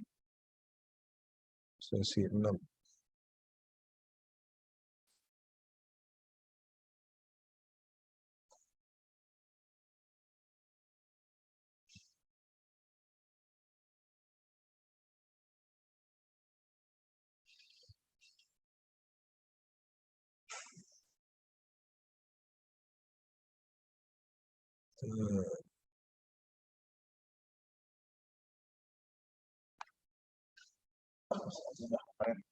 Bentar ya.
Nah, ya.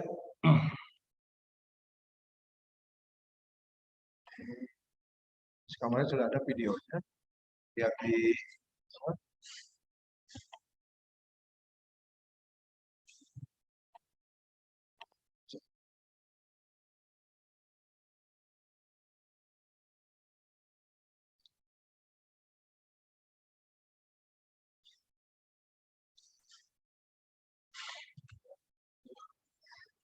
nah, ini kan, misalkan ada data biaya produksi ya,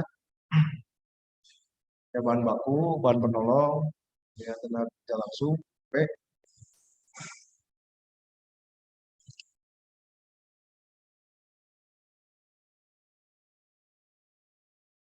Nah, totalnya adalah 39.800.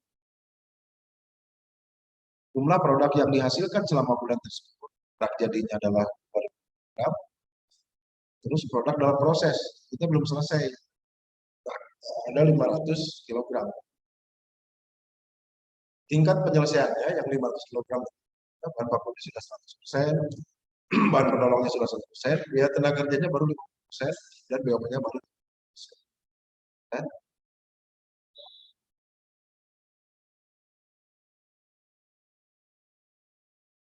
Oke, ini masuk agak cakup.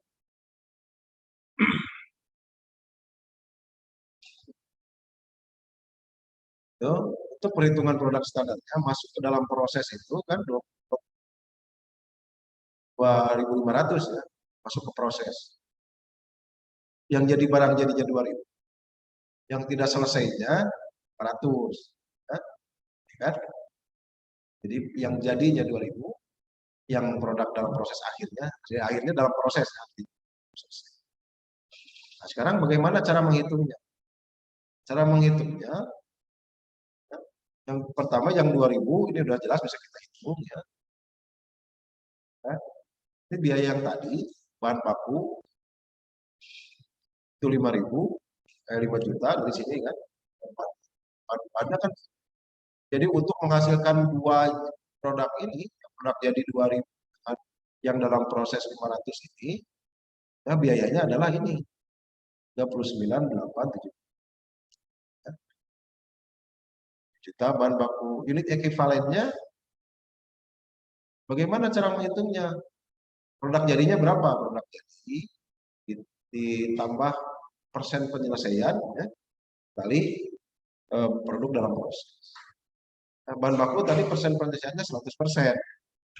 Ya. Dikali dengan 500 ya. Jadi dengan 500. Jadi produk jadinya 2.000 tambah 500 dikali 100%. Ya, 2.500. Tadi yang tenaga kerja, tingkat penyelesaiannya adalah tenaga kerja itu 20%. Ya. Berarti 2.000 ditambah 500 kali 50%.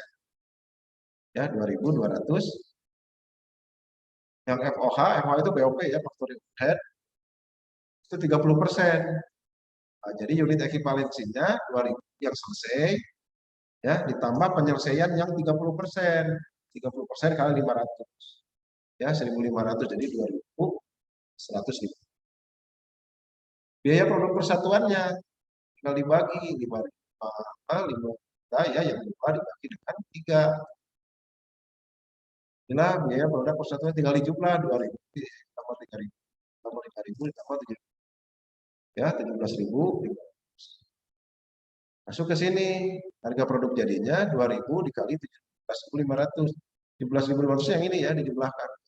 Tambah 3.000, tambah 5, tambah 7. Ya. Terus harga pokok persediaan dalam proses. Dalam proses itu, tadi kan ada 500 ya.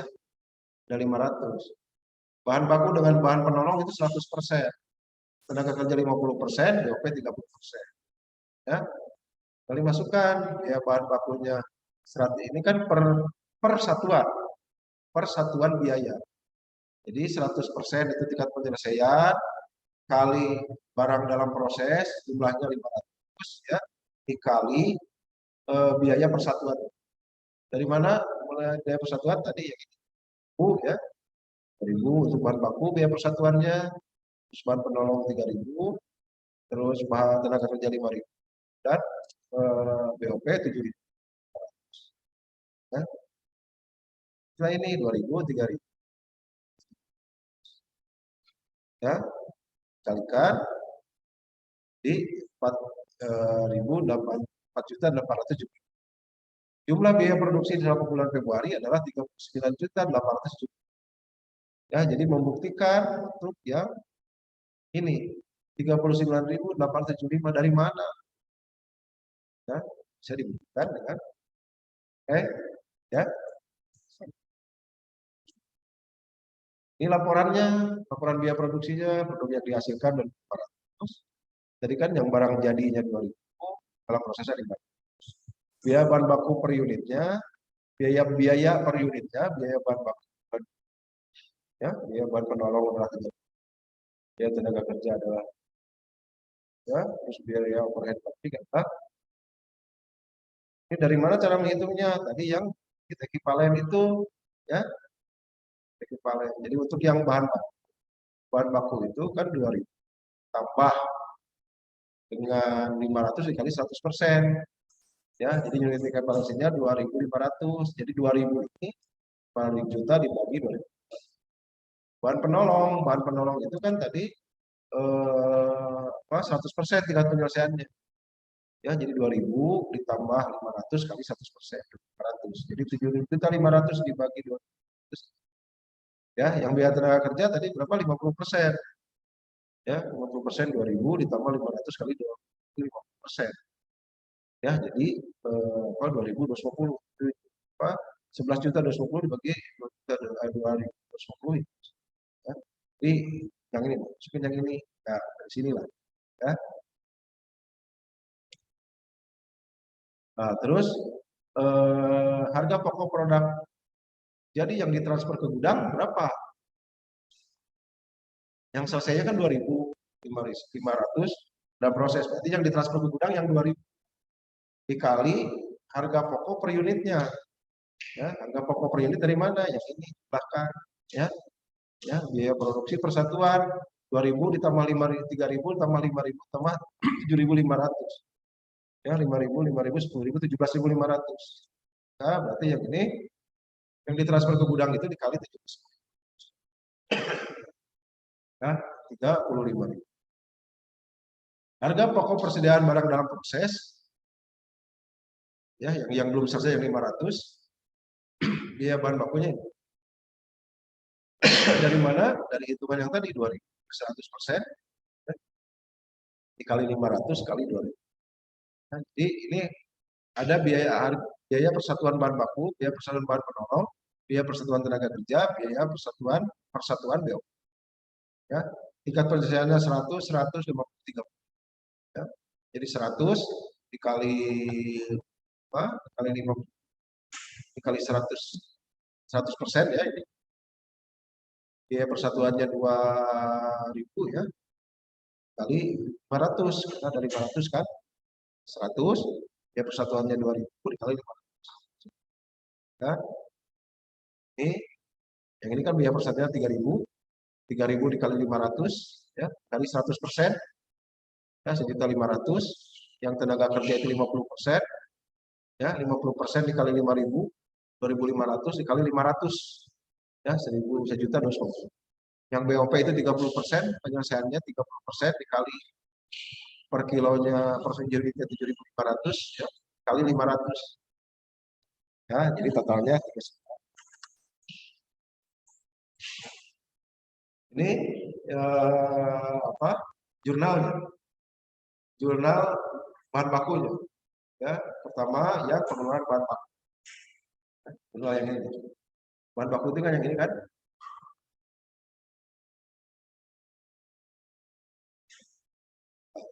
Bahan baku ini kan keluar dari gudang. Ini kan keluar dari gudang nih 4 juta. Ini kan biaya bahan baku itu kan beban. Jadi keluar dari gudang ke produksi 5 juta, 7 juta 500, 11 juta 250, 16 juta 90. Ya, ini di jurnal dulu yang ini di jurnal dulu. Nah, yang ini jurnal dulu, cara menjurnalnya. Ya, ini BDP biaya bahan baku 5 juta pada persediaan. kreditnya persediaan karena keluar dari persediaan kan, persediaannya berkurang. Terus bahan penolong juga sama, BDP, bahan penolong, ada persediaan.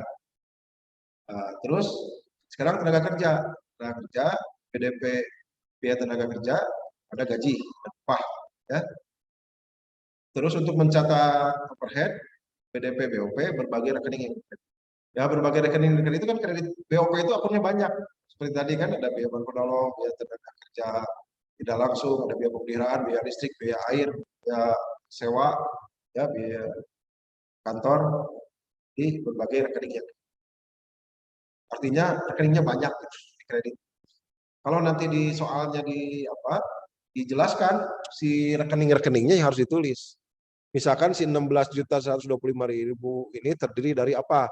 Biaya tenaga kerja tidak langsung, biaya listrik, biaya air, terus penyusutan harus dimasukkan akun-akun.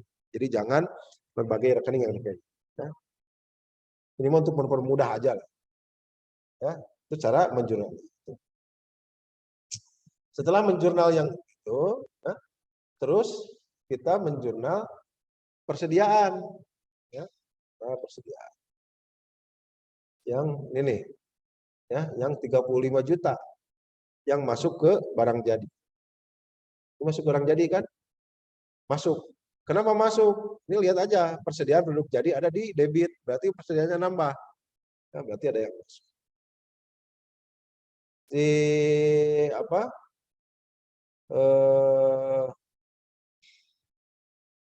Kreditnya apa? Kreditnya BDP biaya bahan baku, BDP biaya bahan penolong, BDP biaya tenaga langsung, dan BDP BOP. Kenapa di dalam harga pokok proses biaya bahan penolong tidak masuk BOP? Ya, karena dia rutin, ya, tetap gitu. Produknya yang dibuat, artinya bisa dimasukkan ke dalam komponen biaya langsung. Ya. Dari mana cara menghitung BDP-nya, ya, untuk yang dikreditnya? Yaitu produk jadi kali dengan biaya persatuan. Ya, biaya persatuannya kan 2.000 ya. Nih, ini kan 2.000. Ya, produk jadinya berapa? Ya. Coba perhatikan yang ini. Ya, 4 juta dari mana? Produk jadi dikali biaya persatuan. Produk jadinya sama semua. Produk jadinya berapa? Kan tadi masuk ke proses 2.500. Yang masuk ke gudang berapa? 2.000. Barang dalam prosesnya 500. Berarti produk jadinya 2.000. Ini 2.000 semua. Cuman yang pengalinya yang berbeda. Pengalinya biaya persatuannya. Biaya persatuannya yang ini, yang 2.000, 3.000, 5.000, 7.500. Ya. Nah, ini dikali 2.000, 4.000, ya. Dikali 3.000, 6.000, dikali 5.000, 10.000, 2.000 dikali 7.500, 11. Ya. Tuh, ini yang masuk ke gudang. Sekarang jurnal untuk harga pokok yang tersisa, yang 500. Ya. Yang tersisa itu, ya, lihat di ini aja. Ini kan 4875, 4875. Nah, ini yang di debit. Nah, kreditnya biayanya BDP biaya bahan baku, bahan penolong, tenaga langsung, BOP, tinggal masih nyalin, salin dari ini. Ini debitnya, ini kreditnya. BDP biaya bahan baku, BDP biaya bahan penolong, BDP biaya tenaga kerja, BDP 1.1.500. Ya. Ya.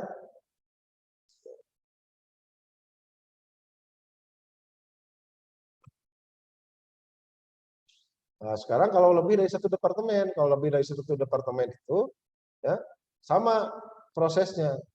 Cuman nanti yang hasil departemen A yang tadi misalkan 2.000 masuk ke departemen B, ya, nanti sebagai seperti bahan baku lah, bahan yang masuk ke departemen berikut. Contoh, ya, ini departemen A ini seperti ini, ya, dia memproduksi 35.000, ya, 30.000 itu masuk ke departemen B, masuk ke departemen B. Di departemen B yang 3.000 ini, ya, yang 30.000 ini jadi barang jadinya 24.000, ya. BDP-nya adalah 6.000. Oke. Ya, bisa dipahami. Jadi masuk dulu ke departemen A, ya, karena si produksinya ini departemen A, departemen B. Departemen B itu harus nunggu departemen A gitu, selesai. Baru dilanjutkan di departemen. Di departemen A, ya, itu masuk ke prosesnya 35.000 kilo. 3.000 selesai masuk ke departemen B, 5.000 BDP di departemen A, ya, ini kan.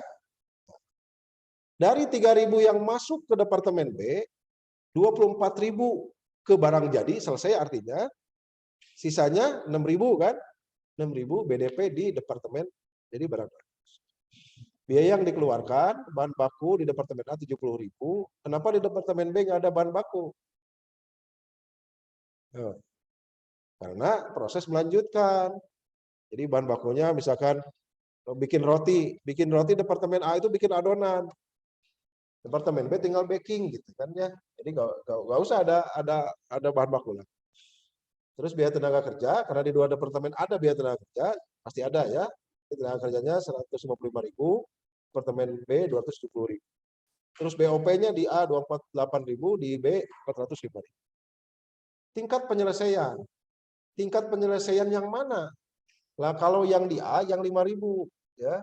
Tingkat penyelesaiannya bahan baku 100%, biaya konversi 20%. Biaya konversi itu adalah biaya tenaga kerja dan biaya overhead pabrik. Ya, itu namanya biaya konversi.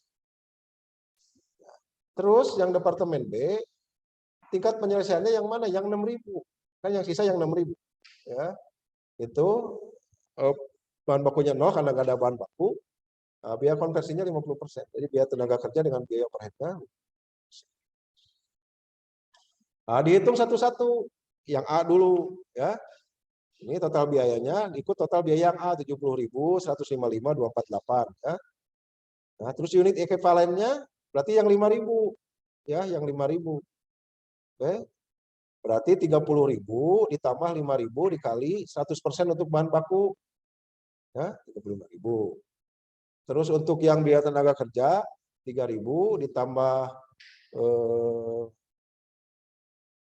30.000 ditambah 5.000 dikali tingkat penyelesaiannya berapa? 20%.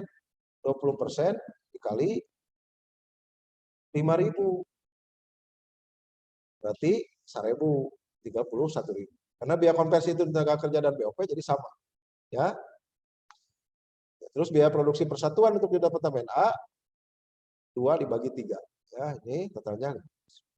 Setelah itu, ya, hitunglah harga pokok yang ditransfer ke departemen B, ya, yang selesai di A. Produk yang selesai itu 30.000, ini biaya persatuannya 15 dari penjualan ini kan, 2 tambah 5 tambah 8, 15, ya, 450.000. Harga pokok dalam persediaan akhir, ya, di departemen A itu kan tadi 5.000 ya, 5.000 dikali 2 dikali 100%, ya, 10.000. Yang tenaga kerja 5.000 dikali 5 itu yang satuan ini ya, 5, ya, dikali 20%, yang BOP-nya juga sama, ya, 8, ya, dikali 5.000 dikali 20%. Ya, ini yang departemen. Ini laporannya seperti tadi sama. Laporannya data produksinya 35.000 yang masuk ke proses yang ditransfer ke gudang, 30.000 yang selesai, yang dalam proses akhir 30. Ini biaya bahan bakunya yang tadi sama ya. Ini per kilonya sama. Terus perhitungan biayanya yang ditransfer ke departemen B 30.000 dikali 15. Ya, 450.000. Ini harga pusat pokok yang akhirnya ya 23.000. Jadi totalnya yang dibebankan ke departemen B itu, ya, dibebankan departemen A ya, ke departemen B itu 470. Nah, sekarang bagaimana kondisinya di departemen B? Nah, ini jurnalnya sama dengan yang tadi ya, jurnalnya. Jadi jurnal dari awal dulu yang ini di jurnal dulu ya, yang 70 ya, 70 155 4248 di jurnal. Ya, setelah itu baru ke jurnal harga pokok ya. Harga pokok ini barang dalam proses bahan baku departemen A ya, persiapan produk jadi. Ini ada 30.000 ya. Ini sama 30.000 produk jadinya ya, biaya persatuannya tadi kan 30.000 kali 2, 30.000 kali 5, 30.000 kali 8. Ya.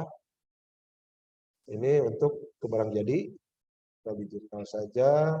Nah, sekarang di Departemen B. Departemen B itu dia hanya ada 2 biaya, biaya tenaga kerja dan BOP.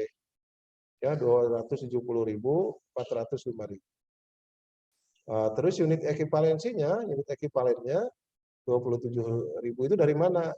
Nah, tadi kan berapa tingkat persennya? 50% ya. B, B, B, B, B. Nah, B itu 24.000 kan? Berarti 24.000 ditambah 6.000 dikali 50%. Nah, 24.000 ditambah 6.000 kali 50%. Dari 24.000 kali 3.000 ya, 27. Ini biaya persatuannya ya, tinggal dikurang, tinggal dibagikan 2 dibagi 3 ya. Terus ini perhitungan harga pokok produk jadinya. Jadi yang ditransfer ke departemen B itu dari departemen A itu 24.000 apa? Yang ditransfer ke barang jadi ya. Ini kan dari departemen ya kan? 30.000 yang ditransfer, yang ke barang jadinya 24.000 ya, 6.000 ke PDP. Ini ya, yang ditransfer ke departemen B dulu dari A itu yang selesainya 24.000 tambah 15. Kenapa? Karena yang 24.000 yang selesai itu ya, tadi kan 30.000, selesai 24.000. Di yang 24.000 selesai ke gudang itu ada biaya yang dari departemen A sama departemen B kan dijumlahkan. Dari departemen A-nya 24.000 kali 15, yang departemen B-nya 24.000 kali 25. Boleh enggak apa digabung? Boleh. Ya. Jadi 15 tambah 25, 40 boleh. Ya. Jadi seperti ini nih, total harga pokok produk jadi yang ditransfer ke gudang 24.000 kali 40 boleh ini. Ya, tanpa menghitung ini ya langsung ke 40 boleh. Ya. Jadi kita pakai logika kan. Yang B itu selesai karena A dulu selesai. A itu biaya 15, yang ke gudang itu 24.000 ya. Dilihat yang terakhirnya dulu. Tadi kan yang ditransfer kan awalnya di A itu 35.000, 30 ditransfer ke B, 5.000 BDP. Dari 3.000 yang selesai dari departemen A diolah oleh departemen B, 24.000 dari barang jadi, 6.000 barang dalam proses. Ya, yang 24.000 itu berarti ada yang di biaya departemen A ya 15 ditambah departemen B 25. Jadi 40 ya. Jadi bisa langsung menghitungnya langsung ke sini juga. Terus harga pokok persediaan dalam proses akhir ya yang departemen B itu ya kan ada 6.000 ya. Dari 6.000 itu kan dari departemen A-nya mah sudah selesai. Ya. Karena yang termasuk di dalam yang 30.000. Ya, jadi untuk yang ini ya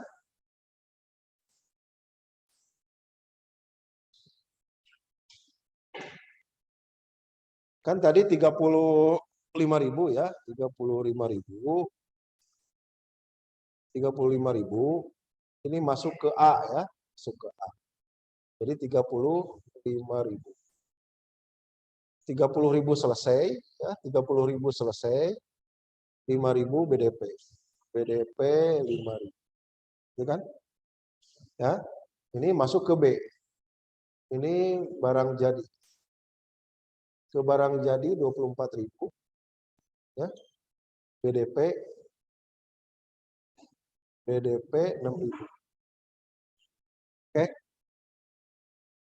Ya. Tadi kita sudah menghitung ya.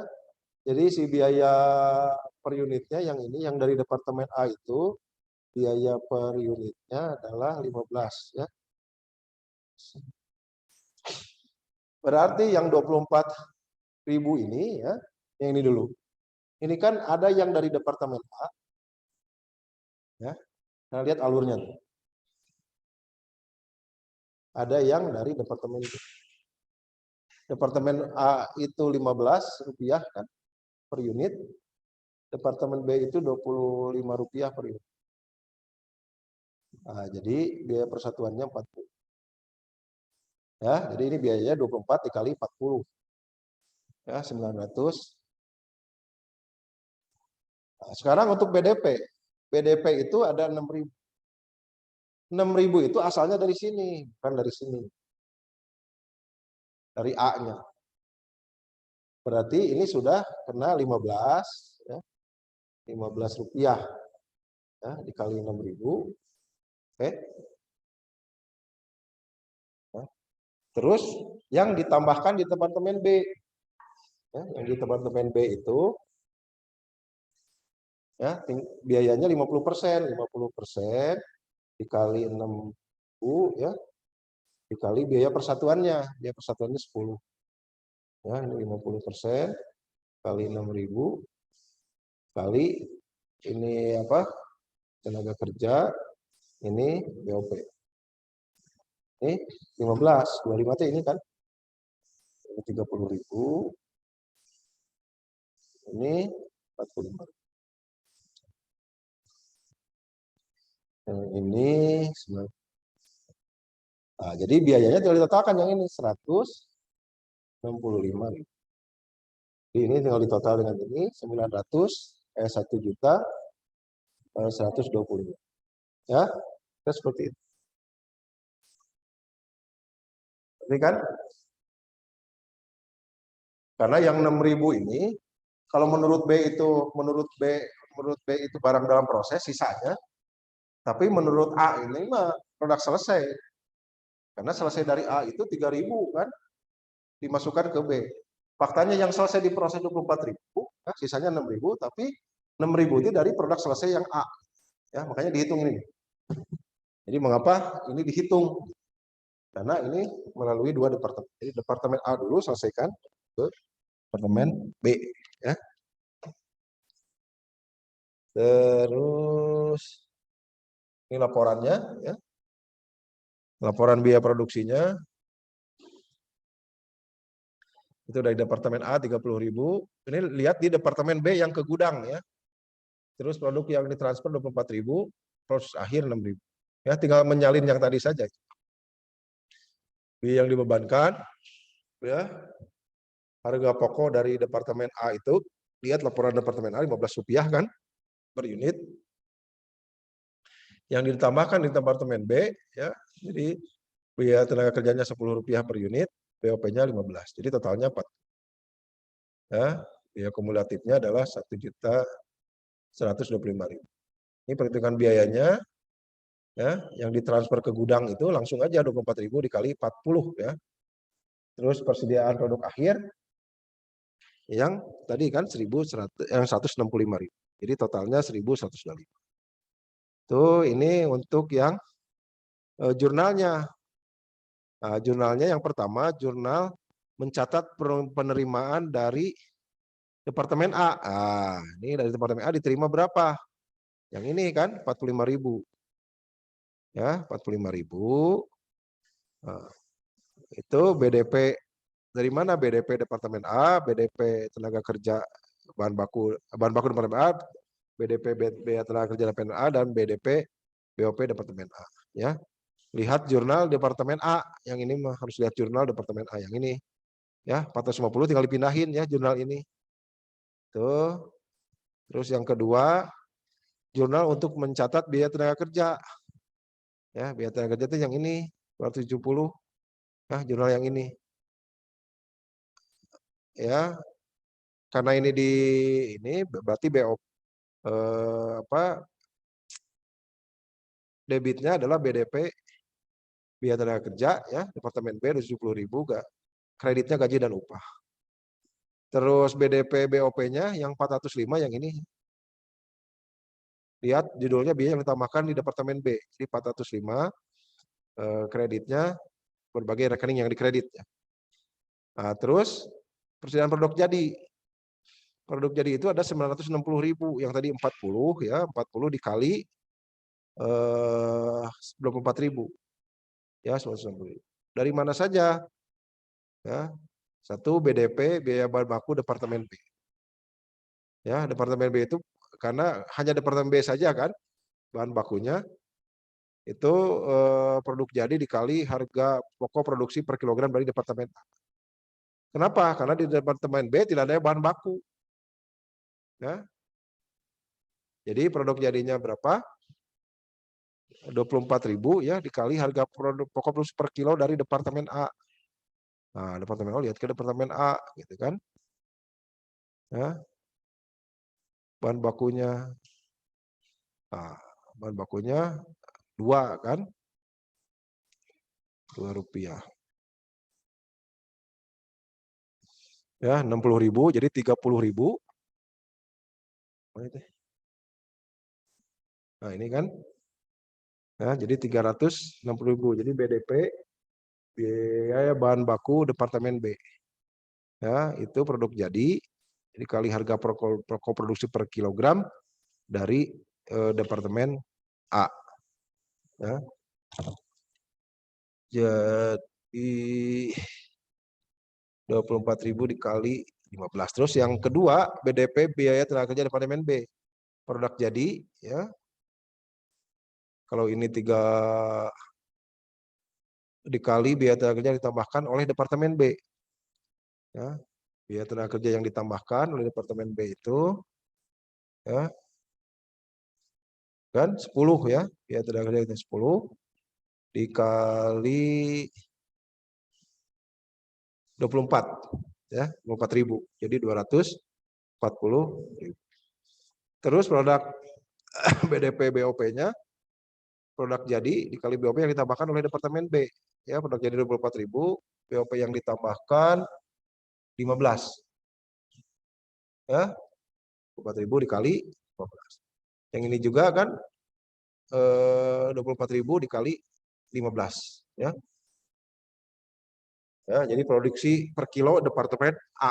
Produksi per kilo Departemen A itu kan 15, Departemen B 25 ya. Terus jurnal untuk mencatat harga pokok produksi dan proses yang belum diselesaikan oleh Departemen B yaitu ada 6.000 kan. Jadi 165.000. Jadi BDP biaya yang ini tinggal nyalin yang ini nih 165.000 ya. Nyalin yang ini.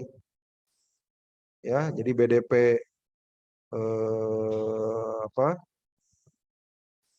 BDP biaya bahan baku, Departemen B tenaga kerja dan BOP. Ya. Saya kira cukup dulu ya sampai sini. Nanti saya akan share materi. Sebetulnya materi ini ada yang kemarin di video ya. Mananya? Udah dibuka videonya? Nah, nanti saya materinya saya kirim. Ya. Tuh.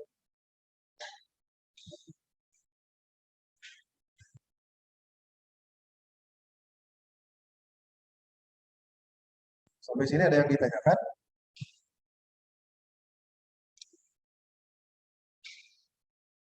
Ya, tidak ada yang ditanyakan.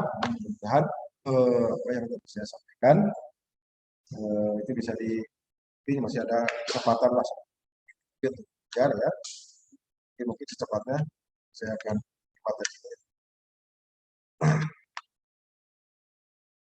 Tolong diingat ya di di pesan yang saya tadi. Jadi di si ujian itu pas UTS dikerjakan segera mungkin sampai nunggu batas akhir. Ya. Misalnya kalau nunggu batas akhir kita gagal upload ya, setelah protes, masa upload banyak tuh yang tak upload, boleh kan dikirim ya.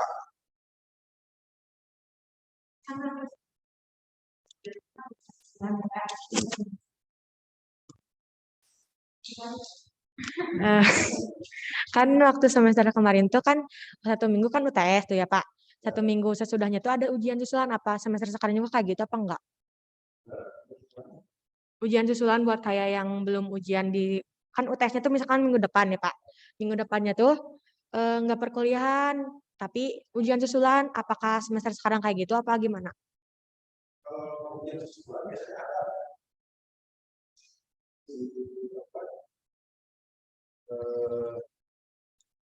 Biasanya dari prodi nanti menyiapkan mekanisme pensusulan. Jadi biasanya biasanya kalau yang 2 minggu setelah UTS ya, itu hanya lapor saja, terus ujian susulan tidak bayar.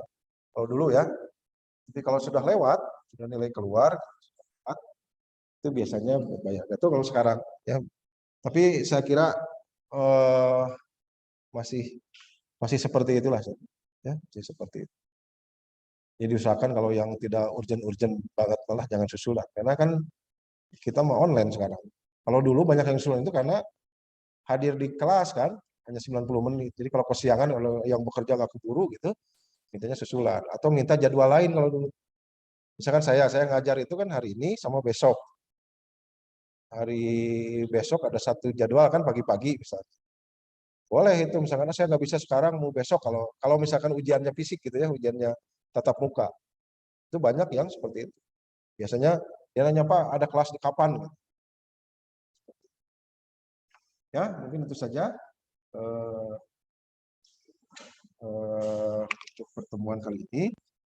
Ya, nanti kita akan ketemu lagi di pertemuan ke-9 ya. Jadi untuk seminggu depan itu ujian, depannya lagi online ya. Dan nanti ditukar yang genapnya yang tatap muka. Ya, yang pertemuan genapnya yang hibrid. Sekarang yang ganjil yang hibrid, nanti setelah UTS yang ditukar jadi yang genapnya itu. Hah? Season 10 ya, season 10. Season 10 yang ini. Ya, nanti karena sekarang sudah tidak bulan puasa ya, tidak lagi bermalas-malasan, nggak ada sahur, jadi tolong yang rekan-rekan yang lain itu agar bisa hadir ya. Ini sayang nih, kursinya ada 25 kok nggak diisi gitu ya. Lebih kayaknya, 1, 2, 3, 4, 5, ada 30 nih. Kapasitasnya ada 30 ya, tolong diisi. Ya, jadi manfaatkanlah bertemu dengan dosen. Ya. Itu saja yang bisa saya sampaikan. Terima kasih. Tutup saja dengan bacaan hamdalah. Alhamdulillahirobbilalamin. Taufiq wal hidayah. Assalamualaikum warahmatullahi wabarakatuh. Waalaikumsalam warahmatullahi wabarakatuh. Terima kasih, Pak. Terima kasih Pak.